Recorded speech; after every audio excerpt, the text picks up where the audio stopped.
No matter where we look and turn, Israel is always something that is on the lips of people, in the media, and in some cases a subject in the society and theologies. While the attitude towards Israel is mixed in the European nations, then it is basically one-sided if we turn to the Islamic ones, mainly in the Arabic areas.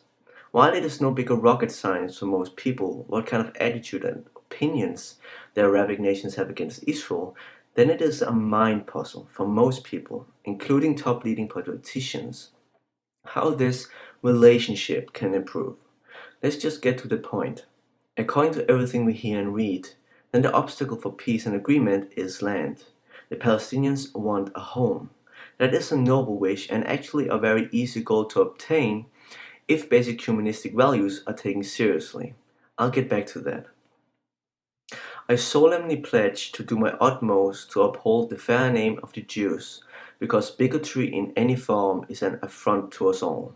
So were the words of Dr. Martin Luther King Jr., the front figure against racism in the modern Western world. Mr. King was also a supporter of Israel. While there are many people worldwide, mostly in the Arabic world, whom I'm referring to now, who are accusing Israel for something horrible as racism, by doing so, they not only kiss their own mirror image by posing as wiser than Mr. King, they also boldly close their eyes on their own ignorance, thereby degrading themselves into something worse than hate crimes, passivity.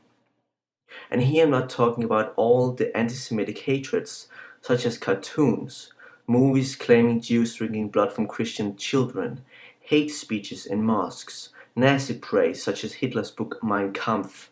No, here I'm talking about something like the massacre of black Muslims done by Arabic Muslims in Darfur.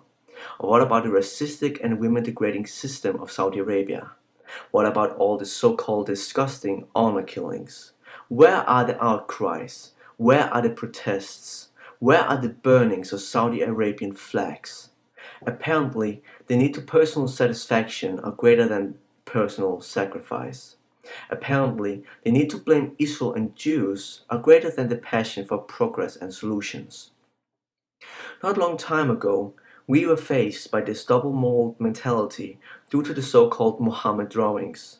One should not think for long to remember the violent protests this inflamed. Whether you support or not support these drawings, I guess every sane person would categorize the reactions as somewhat near hysterical. Furthermore, it should evoke some thoughts within some individuals, including me, such as why drawings from a secular atheistic nation can inflame such reactions from the Arabic public more than the humanistic failure which so brightly circulates in their own midst, hence the Saudi and the Darfur comment and the honor-killing comment. Some would maybe also be surprised to know that drawing Muhammad ain't even illegal according to the Quran, but only by one of the many hadiths. Hadiths which in many cases are far more fierce than the Quran itself. And since the hadiths in this case are taken so seriously, one must be narrow-minded not to be even more alert of the threat from this ideology. And I don't think it's a secret to anyone that religion has a huge role to play in the conflict. While the Jews believe that the country is given to them by God, then the Muslims believe that it is given to themselves, also by God. In other words, according to mainstream Islamic beliefs, then the Jews are cursed and the country does not belong to them, even if it seems as the Islamic God doesn't really care, since Israel exists with Jerusalem as capital and is the only liberal democracy in the Middle East with a healthy economy. And all that even after three major wars. So far, one can be so bold as to say that Darwin's theory of survival and the Bible itself have been proven accurate, and that is why Israel is a thorn in the eyes of radical Islam. As long as a cursed people have success, it proves Islam to be false, or at least declare that there is a stronger power than spoken from the lips of Muhammad. And that is one major reason that all the Islamic nations refuse to find a perfect solution for the Palestinians who are being kept as a religious puppet and victims to satisfy their purpose, to fight Israel forever and ever. Which leads me to my point stated at the beginning. It is easy for the Palestinians to get a home if basic humanistic values are taken seriously. And it all starts with one thing: kids. Kids are our future. It is our undisputable purpose to take care of them and secure their future. We all claim that we love our own kids and that we would die for them. That is how much we love them. But let it be clear: kids do not care about religion. Kids do not care about politics. Kids don't care about nations. Kids do not care about borderlines. What kids care about is love, protection, game, and compassion. What they care about when they grow up is due to your influence as a parent, together with what might surround them. So if you have interest in the future of your children, you will do whatever it takes to fulfill this task.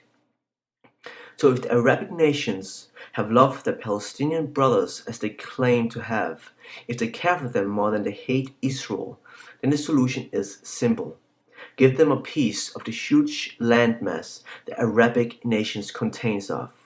If countries such as Kuwait, Saudi Arabia, and Bahrain contain such a huge amount of money that they can build fake islands, huge skyscrapers, undersea hotels, indoor skiing resorts, and huge modern mosques, then don't tell me it is impossible to slowly make a home for the Palestinians on Arabic soil. Look at a map. Israel contains under 1% of the full Arabic territories. It is the only Jewish homeland which contains the only Jewish holy site. In the name of logic, why would Israel give out of this 1% just to expect more attacks? What is the logic in placing two arch enemies close to each other in a so-called two-state solution, risking a full-scale war and upgrade in arms which costs billions of dollars and thousands of lives, when the alternative would be the biggest win-win situation in modern times? The answer is: there is no logic in it. Fanatism and brainwash have washed it away. With a video like this, I simply just try to give the light of hope some CPR and reach a hand out to those people of the world who seem to have dropped into the grave made by the dark men of the Islamic world, the grave of blindness and passivity, the blind focus on Israel, claiming with one voice it is Israel's fault. This is not just sad, this is a lie. This is not just a lie, this is social acceptable anti-Semitism against Jews and Arabs alike. Peace out. More will follow.